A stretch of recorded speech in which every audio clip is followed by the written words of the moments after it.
Yeah. And you know what's remarkable about it? You know, hordes of homophobic Muslims are being imported into the West so they can shoot up gay nightclubs. And the left says nothing, except to blame those shootings on toxic masculinity. Another way to sort of subtly imply that actually it was all a creation of the straight white male of the left, and we're imposing these sort of toxic male ideas on these poor innocent immigrants. I'm not the self-hater, the whiny gay leftists who cry when I say something offensive, but are silent in the face of an existential threat. They are the self-haters. They hate themselves so much that they want to commit suicide by Islamic immigration. And that has got to stop.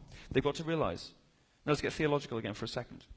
The difference between submitting to God, as Mary did, allowing him to enter her, metaphorically, or literally too, and the way in which Muslims submit themselves to Allah, of course Islam meaning submission to the will of God, is important. God, as Christians encounter him, takes his creatures as beloved and elevates them to share in his divinity. He restores them to the image and likeness in which they were created.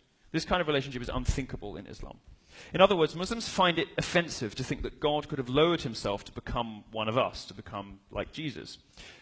But they find it even more offensive to think that God would elevate his creatures to share in his divinity.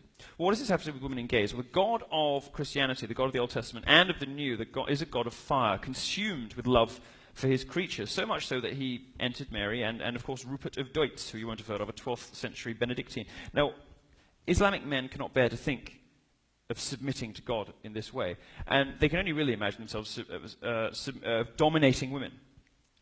And they hate gays because gays submit in a way that they can't, which I think is why they find homosexuality so frightening. Perhaps it's just the whole mystery of sex.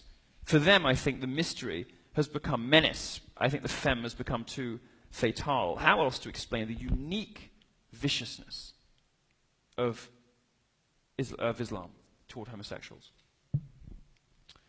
100 million people live in countries, in Muslim countries, in which the penalty for being gay is death. The reason is subtle but important. If we don't understand it, we can't fight it.